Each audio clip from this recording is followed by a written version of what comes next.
Welcome to our fourth and last Nexi talk for today. Our topic for this session is Pan-European market infrastructures, which is highly complex structure of systems and networks that are provided by service providers and to which all users participating in payment must have access. Our guests for these topics are Yolanda Schekermans, Head of Product Europe at the Payment Tech Platform Forum 3, and Stefano Pizzera, Product Manager responsible for network connectivity at Nexi. Welcome, Stefano and Yolanda. Thank you. Stefano, when we talk about the wide-ranging payment infrastructures in Europe, what's the scope here? What do we have to envision when talking about that? So currently in Europe we have three main systems. The first one is the ESMIC provided by the European Central Bank. One is the EBA clearing and one is P27 Nordic payments. So they are handling different kind of payments.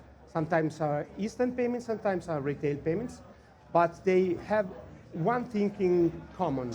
The thing is that you need a certified connectivity to connect to those systems. So now we are here to talk about the Nexi solution for the network connectivity.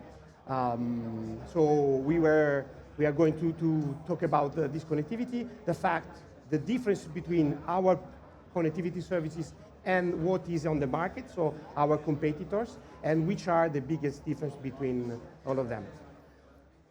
So, and looking at this, what are the greatest difficulties and challenges with regards to the essential payment market infrastructures today and in the future? Talking about challenges or difficulties, I could spend all the day about that. So let me focus just on one difficulty.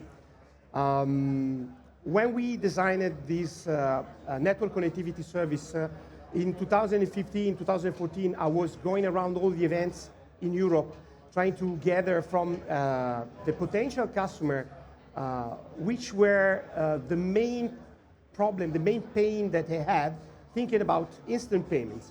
The funny thing was that almost everyone thought that an instant payment would have been a normal payment a little bit faster. But after a couple of years, they realized that it's completely different, the picture. Instant payment world requires that a payment goes from one player to the other player in milliseconds.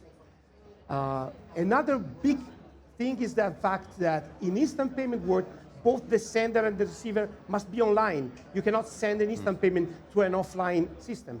So the bank started to realize that they had to change their habits about the connectivity or the system. For instance, now is no more a problem, but 5 years ago, 10 years ago, you were listening about configuration primary sites, disaster recovery sites. Now we are listening only to active situation. So you have to put in place an infrastructure that stands and is reliable for H24, so 24 ever, as we say.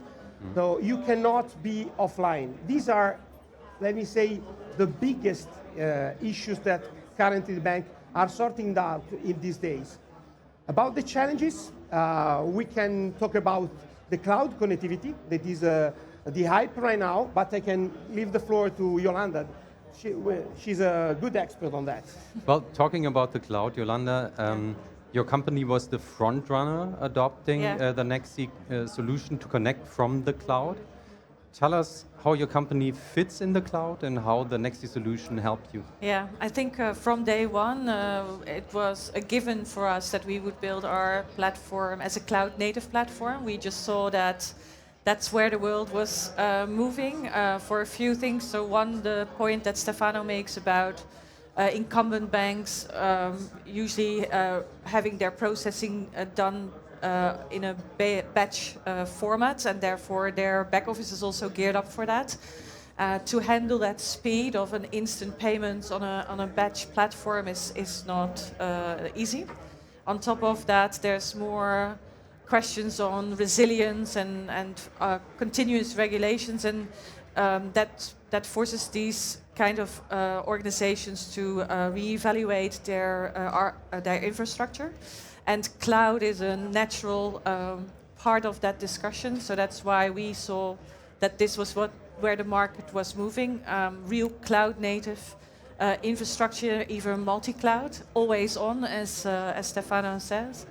And when we landed in the European market, we wanted to start with instant payments. It was new in market. It was really where we could differentiate ourselves because of the way we run our platform.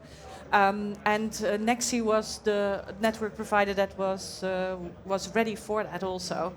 And on top of that, the fact that Nexi was on AWS made it really fit our estate with nothing on premise and real future-proofed connectivity. Yeah. Well, turning to you, Stefano, and talking about the solution itself, what are the decisive advantages of the connectivity solution Nexi offers in comparison with other competitors? I think that one of the key points that differentiates our solution from the competitors is how we handle the customer, because our connectivity is a service, is a managed service. So Nexi takes care of everything. So from the hardware to be both provided to customer, the software and the lines, everything needed for the connectivity. So it's a huge difference compared to our competitors, where banks have to buy hardware, buy software, learn how to install, manage, configure. There are a lot of things to be done. So the question is still valid for a bank to insert this kind of, let me say, out of their business stuff? Because we do network, it's our pleasure to do this kind of stuff. But probably for a bank, having people trained on this topic, it's not their core business. And I hope to ask to Yolanda to confirm that one of the key things that differentiates our solution compared to our competitor is the fact that we think, hopefully she can confirm that, that we take by hand our customer and we help them day by day to bring from the general idea of the connection to the production in, I hope, the smoothest way possible. Yeah, I would say from day one, even when we were a very small organization, a startup, the partnership has been really collaborative. I think there was a real interest in how we wanted to change the payments landscape and the tech we used. And there was always an open dialogue about how we would fit in to the normal business of Nexi and how that would also be the other way around. Yeah, it's been a truly collaborative way of working. Yeah. Oh, I'm happy for that. And how will the area of payment systems and infrastructure networks develop in the coming years? What's your take on that? Maybe we start with you, Stefano. So I already said that the mindset of banks changed with the coming of instant payments. So we now witness that almost every bank are removing the concept of batch processing. So we think that in the future the batch processing will be removed from the picture, maybe in 10 years, in something like that, because they invested a lot in these active systems.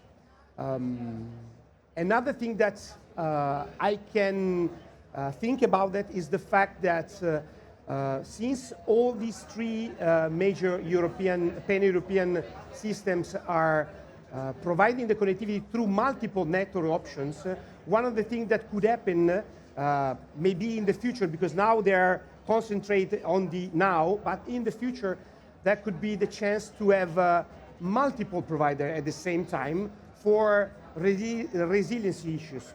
I don't know, it could happen that a network could stop. Up to 2014, there were only one player in the market. So in case of issues, network was the single point of failure of the system. Then it was introduced by Target 2 Securities, the duality of network. And from that moment on, every major player is adding this multiple network connectivity. So We think that in the future, central banks or biggest bank, tier 1, tier 2 banks, will add a second network, and that could be our network connectivity. And Yolanda, how do you Yeah. see the development in the future? I think change will not stop. I think it will be continuing. I think with innovation there will always also come further regulation of all kinds of players. Also, like now with DORA, also third-party critical providers and cloud providers. It will just not stop. And I think with that also the speed of the instant payments will increase, and therefore a further move to looking to outsource commodities like payments. I think in the end we will end up with a landscape of non-competitive integrations where we really focus on shielding the customer of all the complexity and differences in market. I think that's where we will end up. I forgot one thing, if I may. Go ahead. Christian. Another big difference that we have, I'm linking to the fact that Yolanda just said that payment will be faster and faster during the next year. So one of the things that our service, the Nexi service, is the commitment on the service level agreement.